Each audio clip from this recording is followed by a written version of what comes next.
Welcome back to Careers at the End of the World. I'm your host, Jenn Walker Wall.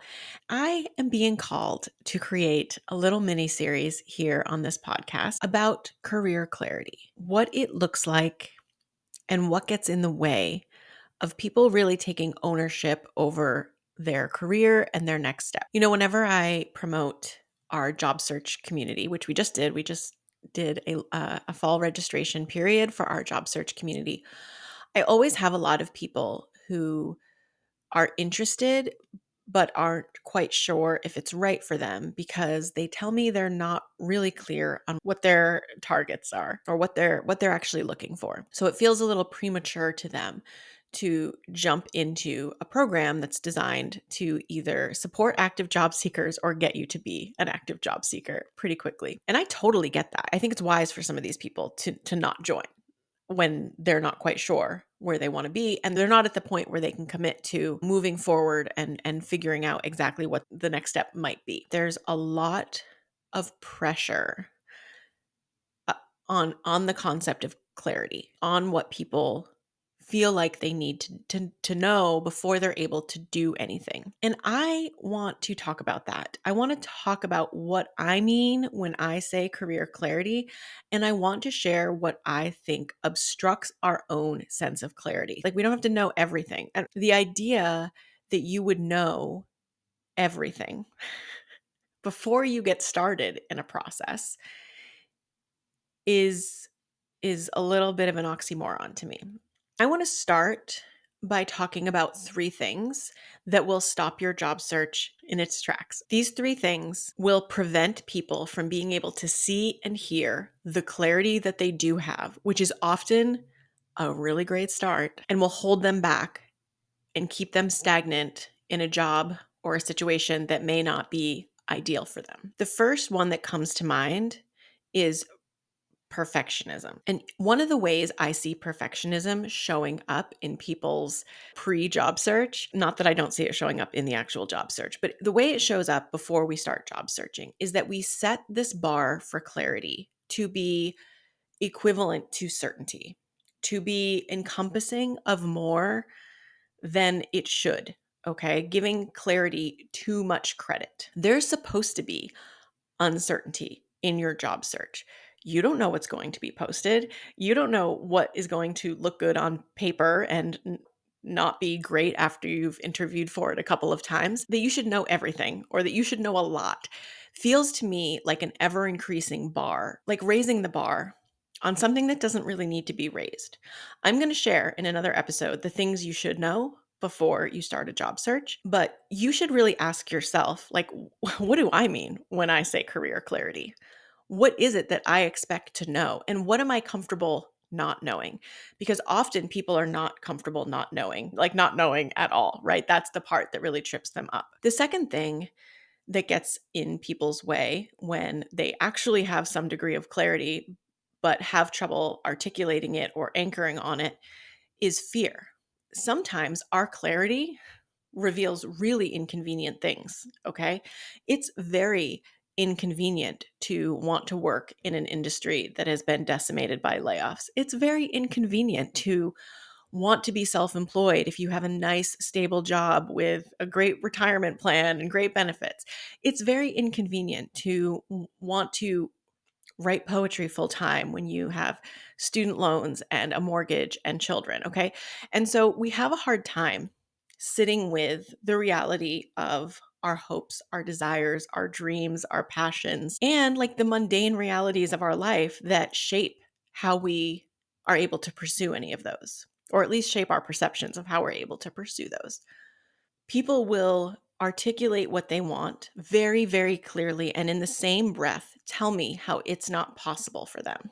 Okay, it's not possible for me to quit my job and write full time. And for the sake of brevity, let's just say I take your word for that, okay? Let's just say we don't challenge that takeaway at all. There's something so important about articulating things that are inconvenient realities in order to find some version of that that can actually manifest for you. Okay, does that make sense? It's very important that you say the inconvenient thing. When we say the truth, okay, or at least what feels like a truth for us, there's so much there that we can work with. There's so much there that we can name and honor and incorporate and reprioritize. But if we immediately tell ourselves, well, I've always wanted to be a writer, but I can't be a writer. I need to make money. I need stability. I need health insurance. So I guess I don't know what I want to do, or I'm doomed to do things I don't want to do. We're missing the opportunity to craft our careers and our lives in a way that better aligns with our values. Say the inconvenient thing, and then we have to work with the inconvenient thing. And where people get stuck is they dismiss the inconvenient things.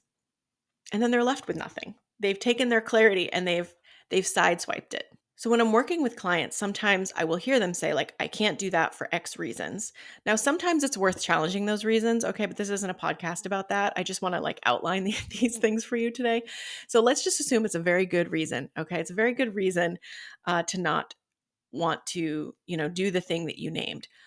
But let's take, I don't know, 5 or 10 minutes to really think about why that thing is so important for you. What does it enable you to do? What is it about that thing or that activity or that job that you imagine that what do you imagine that would do for your life? There's so much value to be extracted from allowing yourself to have a conversation like this. If you want to do something inconvenient and you don't want to uproot your entire life, or it's not the right season of life to do something like that, please still be honest with yourself, because when you're honest with yourself and then you undercut yourself, you are going to miss the clarity that you do have, and you're going to miss the opportunity to transform that into something that could bring your life into greater alignment. The third thing that will stop career clarity in its tracks is indecision, inaction. Okay. You can be uncertain for a very long time. And in fact, I would argue that the more you try to think your way out of a career conundrum, the more likely you are to not take action. If you are doing all of the thinking and very little of the action taking, you are going to be stuck in a cycle because you are not allowing yourself to act on the clarity that you do have. The way I also see this show up is when people are in a job and it's not terrible. It pays them enough. People are nice to them. Sometimes the greatest inspiration is being miserable at work. I'm not going to lie. We can stay in a cycle of indecision for a very long time, but I think it's really important to name it as a cycle of indecision, because we have to take the next steps. We have to have different kinds of conversations and interactions to further refine what we already know. I think sometimes people get into the job search process or perceive the job search process as like, if I get traction, I have to make a change. And people forget that you don't have to say yes at any point. You can withdraw, you can decline. Like, there are opportunities here for you to say thanks, but no thanks. We're not wed to a job we apply for or interview for, or even one that's offered to us. We get to make decisions. In fact, we have to make decisions. We have to make decisions at every step along the way about whether we'll stay engaged, whether we'll keep going, how we'll focus our time and energy.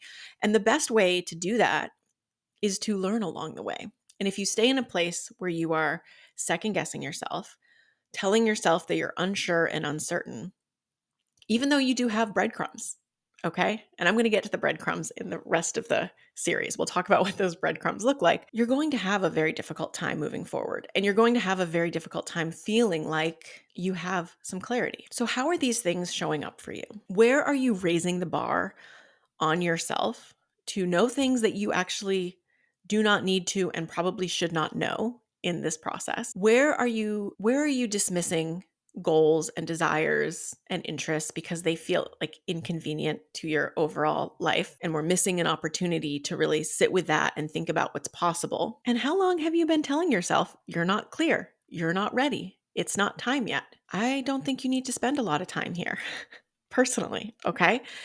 So if you've been telling yourself these stories for quite some time, and we're talking, not days, not weeks, but months, you might really benefit from having some support, someone who can hear the clarity that you are articulating.